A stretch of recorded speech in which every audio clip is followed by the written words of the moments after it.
Muito bem, aqui está o projeto desenvolvido. Ele conta aqui já com a integração do sensor TMP36 para leitura da temperatura. Esse sensor é iniciado e as temperaturas lidas continuamente são exibidas no display OLED. Aqui a temperatura vai atualizando ele em local atual. Embaixo eu tenho a temperatura obtida por meio da API da OpenWeather, a temperatura de uma cidade digitada pelo usuário na interface gráfica desenvolvida. No caso, a temperatura padrão ali é de Teresina, que ele buscou aqui. E como não tem uma discrepância tão grande, o sistema apresenta estabilidade. Por isso, se o usuário apertar os botões aqui para tentar as recomendações, esses botões não vão fazer nada. Eles só vão ser acionados e possuir alguma função que vai mudar a mensagem no display OLED, sugerir uma precaução, e encaminhar o usuário para o Telegram só se tiver uma discrepância, seja para o frio ou para o calor. No caso aqui, essa discrepância ela é definida, ela pode ser ajustada via código para facilitar o usuário ajustar de acordo com as suas condições do ambiente em que ele se encontra, as variações, a temperatura climática da sua cidade ou a temperatura climática do sensor. No caso, testando com Campos do Jordão, vamos testar aqui com Campos do Jordão.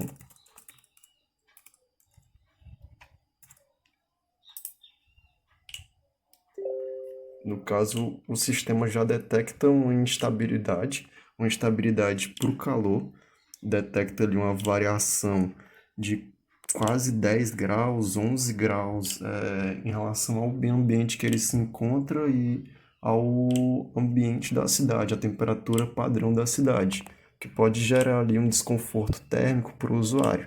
E aí o buzzer é ativado e o LED vermelho como indicador de uma variação de calor já entra em ação. E no caso, o botão também, no caso o botão A, como não é a finalidade dele, ele só é ativado por frio, ele não vai funcionar. E o botão B, ele já apresenta a mensagem para o usuário se hidratar e ver o alerta no Telegram. No caso, o alerta no Telegram, aqui já indicando todas as precauções que devem ser tomadas, o porquê que ele deve tomar essas precauções e porquê que essa variação ela pode causar danos à saúde, danos ao corpo humano do usuário. No caso, para o frio é a mesma coisa, vai acontecer a mesma coisa, só que com a ativação do LED azul e funcionamento do botão aqui agora, para não passar batido, o funcionamento em relação ao alerta de frio, no caso, se ocorrer uma discrepância onde a diferença, a variação climática, ela seja negativa, ela esteja abaixo do padrão. No caso aqui, a temperatura local é simulada como se ela fosse ali muito abaixo do padrão da cidade em que o usuário digitou. No caso, foi testado com o gramado e o LED azul ele entra em ação, o botão B ele é suprimido, o buzzer sonoro continua a apitar, podendo ser personalizado via código a frequência de apito desse buzzer. Para caso queira uma melhoria futura, por exemplo, botar uma melodia diferente para um alerta de calor, ou então botar um alerta diferente ali para em caso de frio. E no caso, o display pede para apertar o botão A. Ao ser apertado, ele sugere aqui alguma forma de precaução e manda o usuário consultar o alerta no Telegram. Já no Telegram chegou a mensagem aqui de que o frio ambiente é prejudicial para o usuário.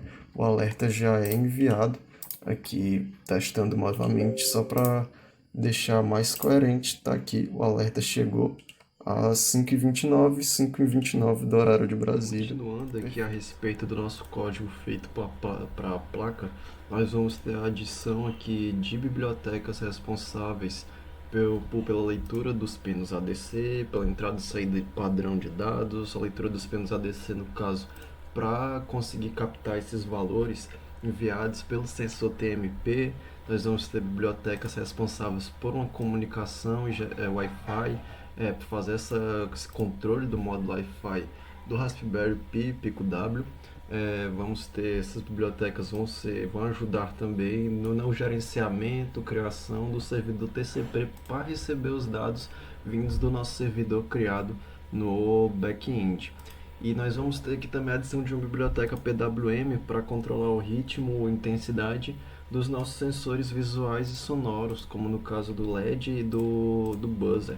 Nós também temos a definição de variáveis globais aqui, com a pinagem dos nossos sensores integrados, sensores de botões, sensor de LED, sensor do display OLED. No caso aqui também temos a definição da pinagem 1415 para o SDA e o SL do display OLED, né, o clock serial e a pinagem referente aos dados. Nós vamos ter também uma variável global que vai servir para armazenar a temperatura vinda do servidor, e nós vamos ter uma de nossas definições de rede, já que a nossa placa, nosso RP 2040, ele precisa estar conectado ali à mesma rede em que o servidor está conectado para receber esses dados.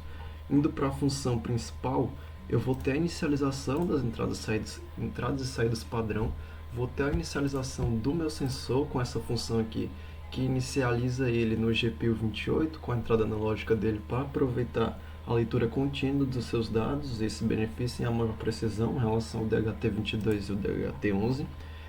Em seguida, eu vou ter a inicialização do meu display OLED junto com meus LEDs.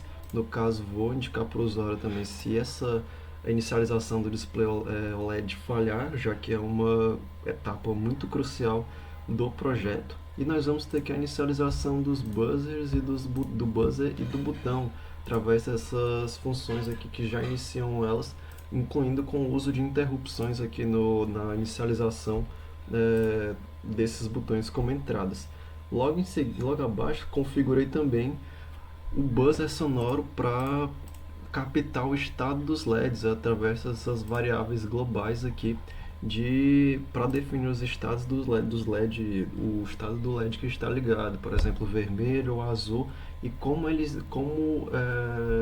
devem piscar e como o buzzer sonoro ele deve se comportar em relação ao apito, ao tipo de LED que está acendendo, já que eu posso personalizar também esse buzzer para ele ter ali um apito diferente, um ritmo diferente, uma melodia diferente em relação ao estado do LED que está ligado, vermelho, azul, verde. Em seguida, na minha função principal, eu inicializo o Wi-Fi, já que é essencial receber esses dados do servidor.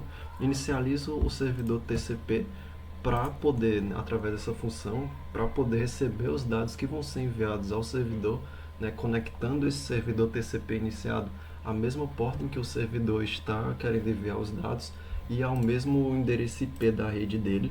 Essa função de callback aqui justamente vai ser usada para receber esses dados com o servidor TCP iniciado aqui na placa, e essa função aqui de callback ela já vai substituir a variável global para armazenar a temperatura enviada do server. No caso, ela iniciando no zero, ela é substituída mais tarde quando alguma temperatura é enviada do servidor.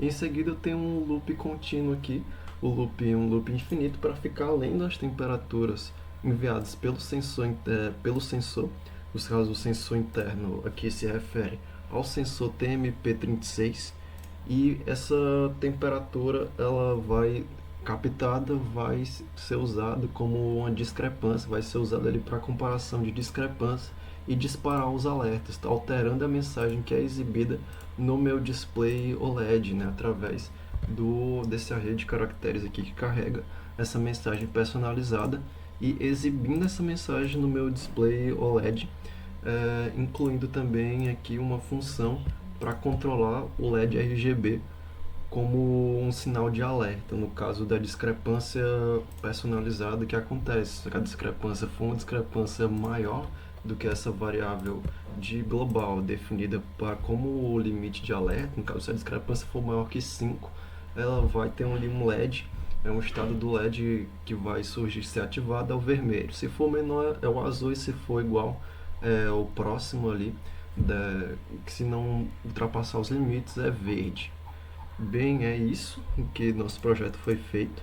Ele foi utilizado aproveitando a estrutura monolítica criada lá no projeto durante o seu desenvolvimento na primeira fase da residência, tendo aqui um servidor com funções necessárias para enviar para a placa. No caso, queria trazer o foco aqui para o código da placa e o código do servidor, o código do front-end está disponível no GitHub.